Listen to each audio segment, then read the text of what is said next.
What's up everyone, Michael here with an early impressions of Ghost in the Shell Standalone Complex First Assault Online. Longest title ever, I'm just going to call it GITS First Assault because that makes sense. Anyways, this is a competitive first-person, fast-paced action shooter game. I don't really know the genre too well, but it is actually pretty dang fun, and it is currently in a paid early access state.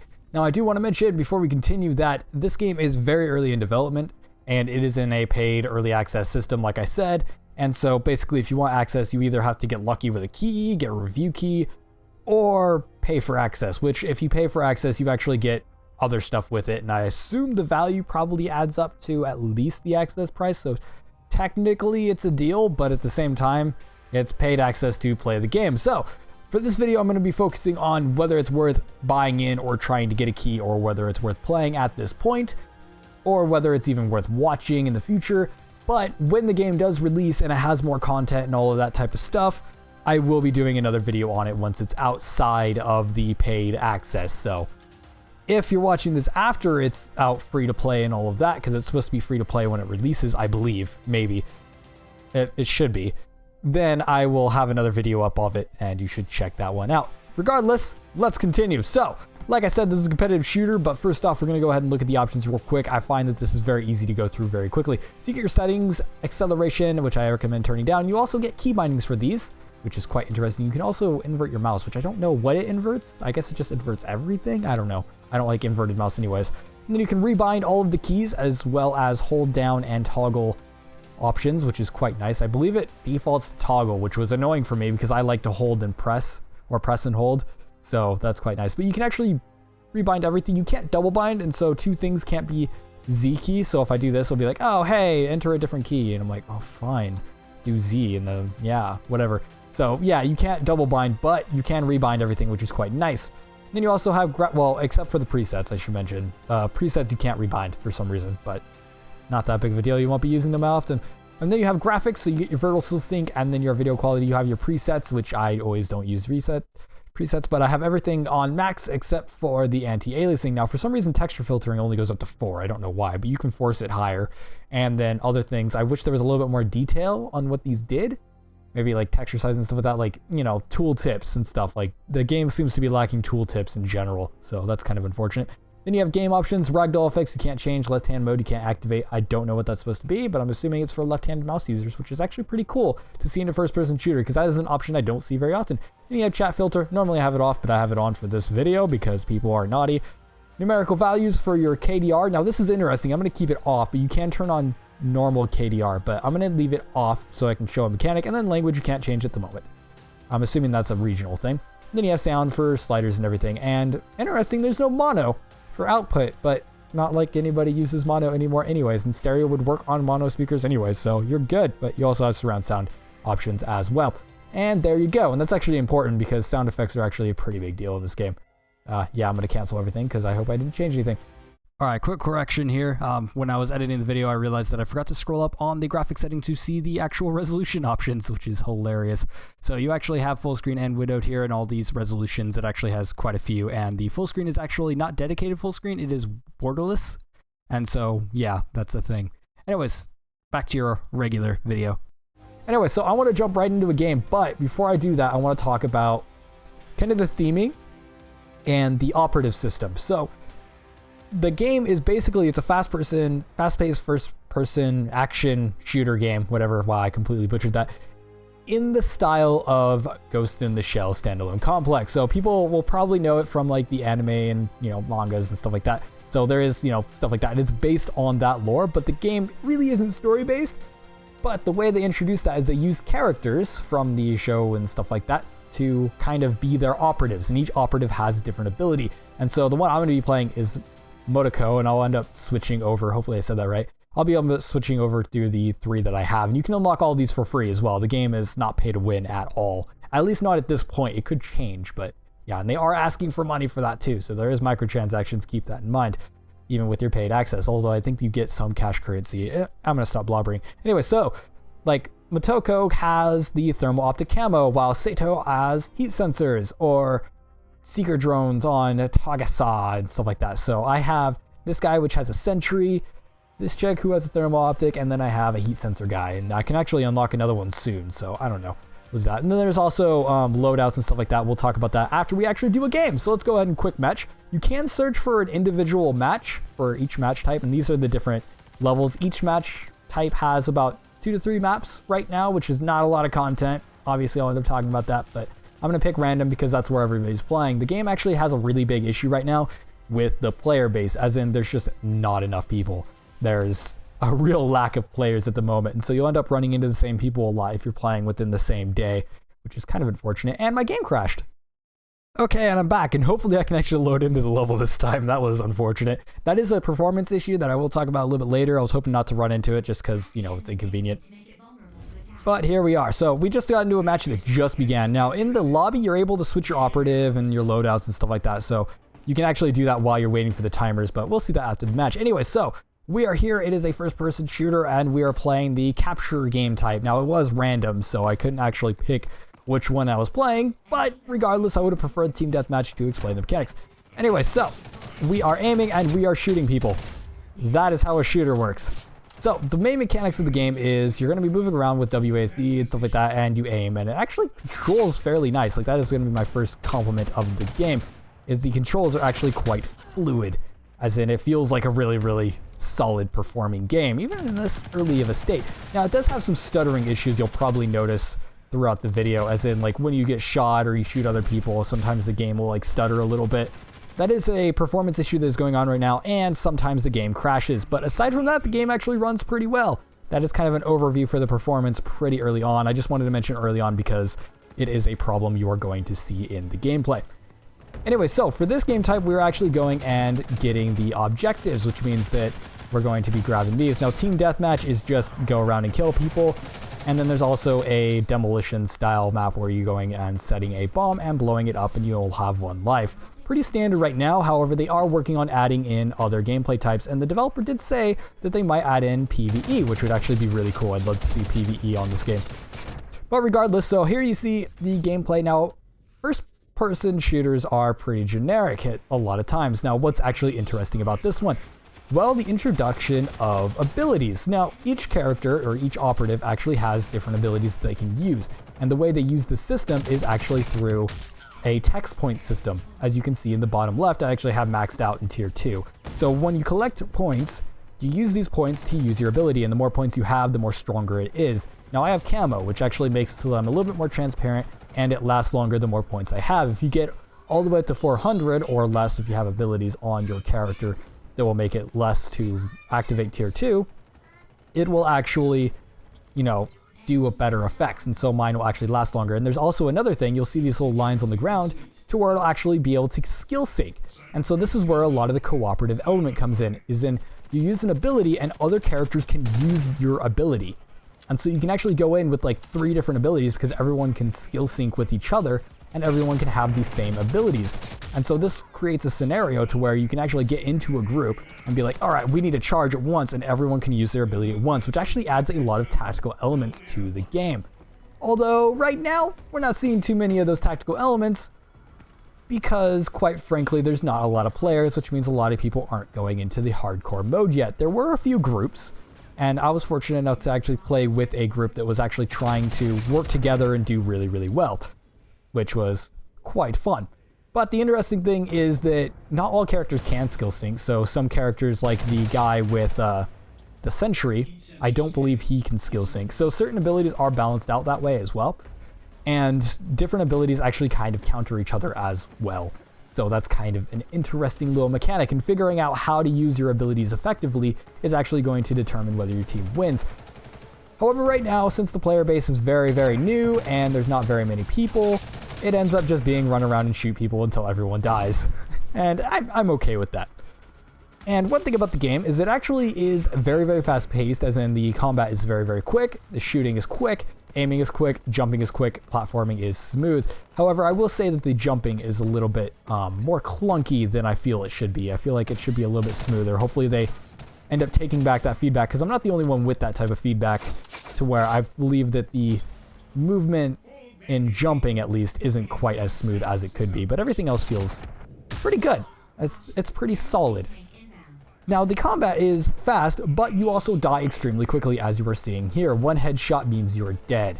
And so you actually have to watch, your corners and stuff like that. Or you just run in and die like I am, like a bunch of times. I'm also recording and not playing very, very well today, so that's kind of unfortunate. But yeah, and also, since this is a capture map, we're going to be able to see this guy. And I'm going to run my face away because I don't want to die from him. And I'm getting shot at from that direction, which means I need to just dodge out of the way.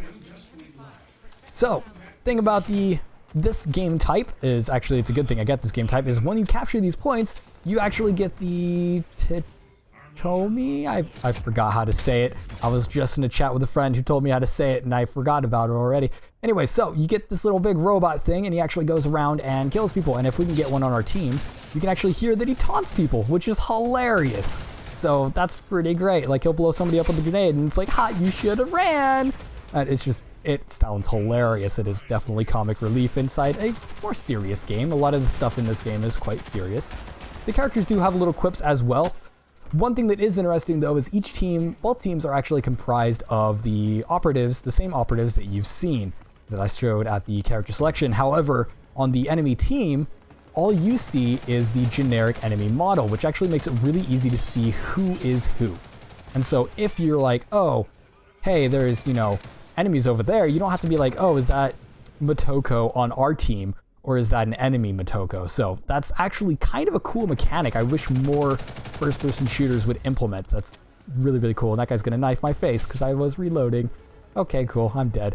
So there is melee combat as well. So we actually have different weapons. I should probably switch loadouts as well. There's different weapons as well. The game is actually lacking on content right now, so there's not a lot of weapon variety. So right now there's pretty much assault rifles, SMGs, shotguns, and sniper rifles, and there's a few guns in each category which you can unlock. We'll show that after the game is over. I might have to abandon this game because it might be too long to actually keep going, but I don't know. Maybe it won't. Also, one thing about this game type is the enemy can actually hack the robot as well, the think tank as they're calling it in this game.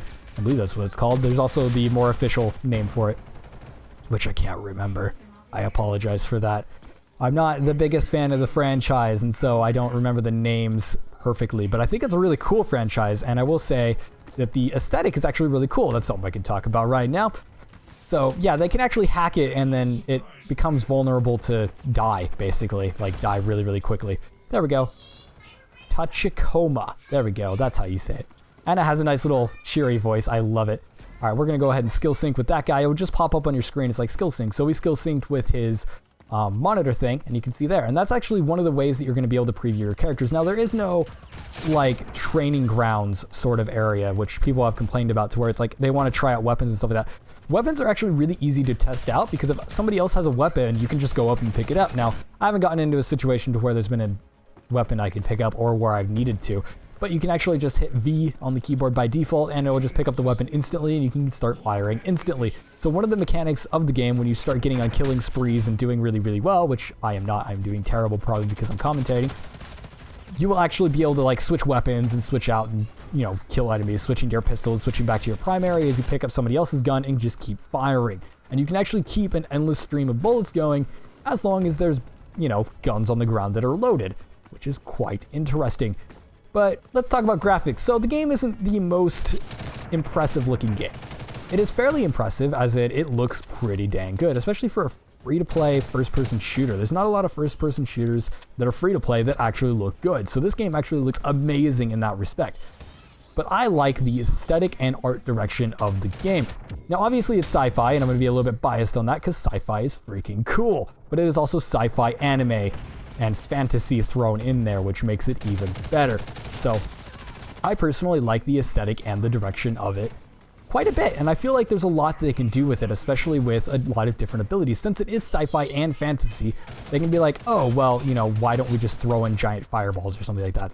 They won't, because that wouldn't fit. But I'm just saying, in the fact of, the setting, it allows them to do a lot.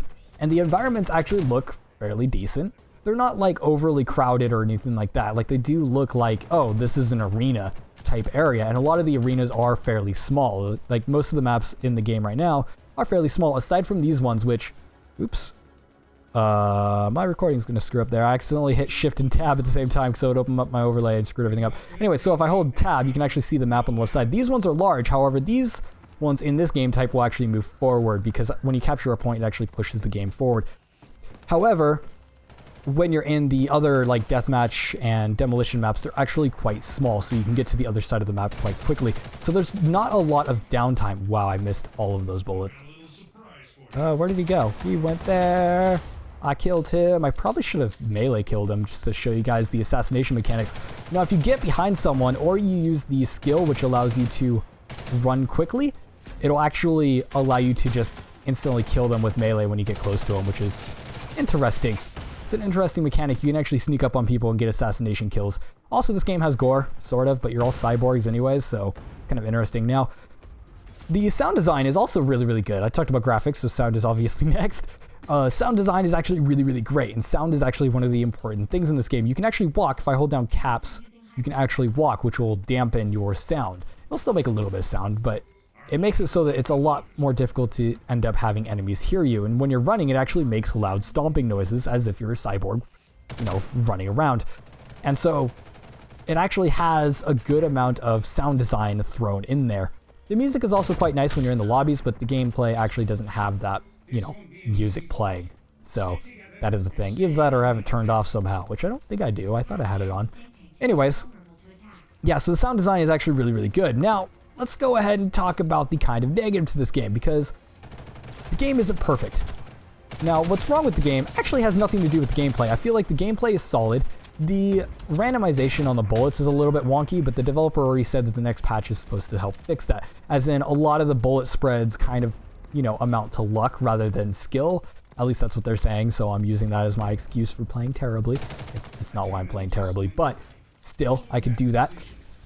And so they are fixing that, so that's not really a thing. But the game is super polished for what it is, aside from the performance stutter that's been happening, as you've seen in the video. However, while the content is polished, there's not a lot of it. Oh, where did he go? He ran around quite quickly. And now I'm out of bullets, and I'm dead. Wow, I'm doing terrible. And, oh, one thing I forgot to mention with that KDR, when you have the KDR numbers turned... God dang it, I did it again. When you had the KDR numbers turned off, you can actually see that there's an arrow under the KDR instead of an actual number. And so it's like, I'm negative, and I'm doing terrible today, just in general. But it'll actually just show that you're negative. Anyway, so the content that is here is really, really polished, and it's actually really fun to play, aside from the stutter, which gets annoying. It is super fun to play, and it feels like, you know, a finished game when you're playing it, but there's not enough content quite yet. As in, there's like 5 maps total or something like that. There's like 5 or 6 maps. And so you're going to see all there is to see very, very quickly. And there's not a lot of weapons either of each type. There's like 2 or 3, maybe 4. I think there's 4 assault rifles. Actually, no, I think they're heavy machine guns. So I forgot a gun type. So I guess there's like 2 heavy machine guns and then 2 assault rifles, if I'm remembering correctly. But yeah, anyway, so we did that. We got some progression thing. Now, for progression, you actually get to unlock tech points, and you actually level up different equipment that you're using. And so the weapon that I'm using has these attachments. Once you level up enough, you can purchase the attachments and put them on your gun. You also get the cyber brain attachments, which allow you to equip equipment, and you can also work to unlock a new gun, which allows you to purchase. I'm going to go ahead and exit here. That was the lobby. Anyway, so let's talk about equipment real quick. So you go into your character, and now you get to see your character, and you get to see outfits as well. That's how they're monetizing it, is all cosmetic stuff. And so you can buy weapon skins, you can buy additional operatives too. Let's say you don't want to get one of the licenses with the in-game currency, which is GP. It's quite expensive. So you can actually just unlock them with NX instead, which is the cash out currency through Nexon. This is the English version, by the way, so keep that in mind. It's going through Nexon. And then you have the upgrades as well as a mechanic. And so what this does is it allows you to equip these items, which you get in-game. After I ended that game, you saw a little bit to where I was able to pick something. It'll actually give you a drop, and these drops will give you small boosts. Now, it's nothing that's going to like be game-breaking or overpowered, and you can get these quite frequently. Like, you get one every game, and they last a certain amount of games. So, like, these ones are durability of 20, which means they last like 10 games or something like that. So you end up kind of building up more and more as you play, and you unlock more slots as you play as well. However, you may not want to fill all of your slots because, you know, you might not want to burn through a bunch of stats items, which I'm not the biggest fan of this system. but I think it's kind of interesting nonetheless. I really want to see how they end up balancing it in the future to really speak too much on it, because it does have the potential to become pay to win if they start selling these types of things. However, you can obtain them normally. Now, I wish the rate at which you obtain them was faster, because right now I've just been playing through games without them just to kind of build up a selection of them so I can be like, oh, I want to customize my game style and be like, oh, I need this instead of this, and that's kind of what I'm aiming for. But I can't really do that without these selections, so I'm kind of playing games without it just so I can get a selection, which is kind of annoying. So I hope they end up fixing that a little bit, or maybe they make it so that you can get permanent versions through GP or something like that, or maybe you can repair them, or just some sort of mechanic so that you can keep them going. Maybe being able to purchase them with GP would be awesome. And so, yeah, like I said, not the biggest fan of the mechanic, but I do like the fact that you can customize your character in some way and be like, oh, you know, I'm a person who likes to, let's say, you know, I like to take grenades to the face, reduce damage taken from grenades by 10%. That would be useful. Or maybe I find that I'm dying from bullets a lot. There's a few that, you know, increase your resistance by a small amount, or there's ones that decrease the amount of time it takes for your abilities to cool down, or increase thermal camo invisibility by 20%, which makes you 20% harder to see. And so, you know, there's some interesting abilities, and each operative actually has different ones, and they have a different set. So you look on here, and I can't use the green ones that I have on Motoko because Saito actually has different ones, which is kind of interesting. Now, if we go to the armory, we can actually see the loadout system. Cool. It's telling me I unlocked an item. Now, here's where you're able to get the guns. Now, in the armory, you actually see guns that you can unlock. Now, this isn't all of them. You can actually go ahead and go to the market to see all of the weapons. So here's all the weapons that they have so far. Not a huge selection. And here's the secondaries. They have a, 44 Magnum. I should probably grab that one because it's awesome looking.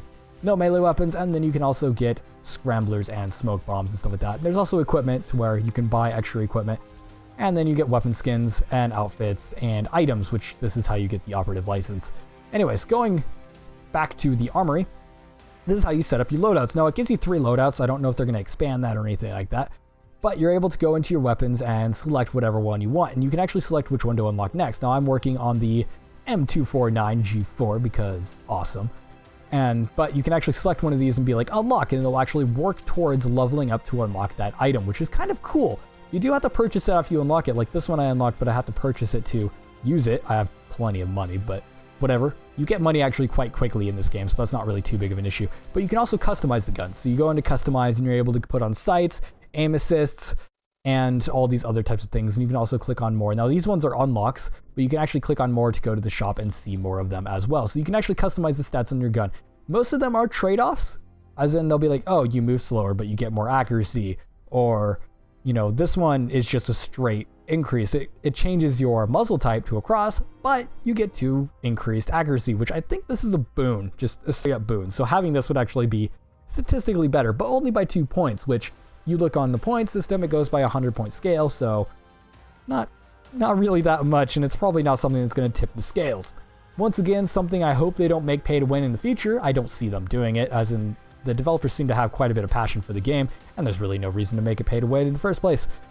But regardless, is a thing to be worried about. But at this point, and from what the developer is saying and how it's going, it doesn't seem like that's going to be the case, so that's actually quite nice. It does take a while to unlock this stuff, though. I do wish I could select which one I am unlocking next. Like, let's say I want to, oops, wrong button.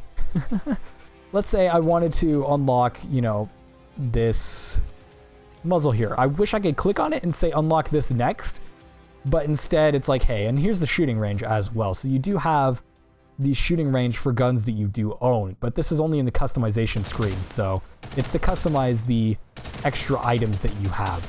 And this is like really cool aesthetic wise. Yeah, that's cool. Anyway, so I'm gonna go ahead and exit. Yes, there we go. And then what else should I talk about? I think that's pretty much it. Also, some interesting stat stuff. If you click on the ghost screen up here, you can actually get some pretty in-depth stats already about your game style. So it actually shows, my kills, my deaths, assists, stuff like that. I have a positive KDR. Ha! That's awesome. Anyway, so I played for 150 minutes. Calculate that if you wish, and you can get, the weapons that you've used and things like that. So it's got some pretty in-depth stats for this early in development, which is pretty cool. And you can also get specific map stats as well. which is kind of cool, and more is supposed to be on the way, which is really interesting. So if you're into that whole stats thing, and it totally has that, the aesthetic is definitely nice, and the UI is pretty nice as well, as in everything feels responsive and stuff like that. There's some stuff that's not here yet, such as hideouts and case files, so there's like missions and things like that they don't have implemented into the game yet, and it is very early in development, which means it is lacking content. That brings me into my kind of conclusion. Also, there's a leveling system. That's kind of obvious. Those are in everything, and it helps you unlock stuff, I guess. I don't actually know what leveling up does. Leveling up doesn't seem to do anything, but I do get tech points, and that helps unlock stuff. Anyway, so that brings me into my conclusion of the game. It's awesome so far. That is my conclusion, and I love it. Like, it's actually really, really fun. I don't like a lot of these first-person shooters because a lot of them kind of fall into a generic trap, and this one slightly does, but it's also fast-paced enough, and I like the aesthetic enough and the theme that I find it entertaining, and I think the abilities actually have some potential to create a really, really interesting game. However, right now, even though all the content in here is pretty polished, aside from that stuttering issue and the crashes that I talked about, it's not enough content. As in, I really haven't played that much. I've played like 150 hours, and that includes waiting time and stuff like that. And after a certain amount of games I played, I've already found myself being like, all right, well, it's this map again. Okay, and, you know, it's getting dragged out, and the content might be slow to kind of drill in. So it may not be worth buying into the early access. I mean, if you really, really like the aesthetic and you really like the game and you just want something to play every once in a while, it totally might be your jam. And it seems to be holding a community. It's not as large as it used to be. As in, when it first came out, everyone's like, yeah, we got to rush this because it looks cool. And then, you know, there was even less content than there is now. And so people got bored of it. But that is something to be worried about. And I am slightly worried about it, the community kind of dwindling down, because it's already in a situation to where if I go to quick match, I have to use random because these individual match types do not have enough players in them to actually get a full game. And even random sometimes doesn't get a full game if you're not playing at optimal times. And custom matches are always empty. You can create one. This is actually pretty cool. You can create a match and do whatever you want, and you can have different objective points and stuff like that. So you can have custom games as well, but getting people into them, unless you have friends that also have the game, is somewhat difficult. And this allows you to actually, you know, have fun with your friends. There was one room that I tried to join, and then the other player left, and so I was by myself in a room, and that didn't really help me at all. But yeah, there are custom games as well, and there's also a tutorial you can go through that shows all the mechanics and stuff like that. You can run, you can jump over objects and stuff like that. Not every object. There's certain objects that will have a little W plus space, sorry, and you can actually jump onto it. There's different abilities such as sprint ability that allows you to, it's actually one of the operative abilities that allow you to run really fast and jump really high and stuff like that. And so it's got a nice variety. It's just there's not enough maps, not enough people in the game modes, and not enough competitive feel yet. When it officially releases, it might get that appeal, since right now you have to pay to get in, which a lot of people are going to be opposed to, which is understandable. And it's also really, really early in development, which means there's not a lot in it. So that's my warning. I think it's awesome so far, and I'd love to support it more because it just seems like it's going to be an awesome game. Obviously, it is really, really early, which means that I don't personally recommend buying into it right away. But if it is totally your jam and you are fine with the content that it already has, and you think it's worth that, I mean, early access, I think, pays in for like $5 or something like that. Like the cheapest one is like $5. So you can actually get into the game for $5. It's not bad for a $5 game. And you also get perks and bonuses. And so I think you get like a weapon skin, and you get some in-game currency, or not in-game currency, cash out currency and stuff like that as well. And so, yeah, and my review key came with some credits, which was interesting. But anyways, so yeah, overall, it's a pretty good game, but it doesn't have enough content, I feel, but it's still pretty great nonetheless. Anyways, this has been Michael with an early impressions, really, really early impressions. Do remember that when this game officially releases, I will have another video up, hopefully right at launch, to be like, hey, this is what's new, and this is, you know, an updated video. So make sure to check that out if it does release into an open beta state. But for the meantime, this has been Ghost in the Shell standalone complex, First Assault Online. Really long title, sorry, I've stuttered for that. And make sure to like, comment, and subscribe. Leave in the comments what you think of this game and what do you think of this series, like Ghost in the Shell. People keep recommending me that series, but people also say that if I don't pay attention to the story all the way, I won't understand anything that's going on, which I will admit to that, because I have seen some, content of it, and I really like the anime and the movie style Like, they had really cool animation, and I'm just, you know, I love animation and stuff like that, so I was totally into that. But yeah, I know a lot of fans of the series are probably going to look at this and be like, this looks cool because, you know, it's in the aesthetic, but it really doesn't have much to do with the story of it. The story is you're just going on doing missions. That's pretty much the story of it. But regardless, you are these people, you're put into cyborgs, and you go, and that's it. But yeah, anyways, I will make sure to see you guys in the next video.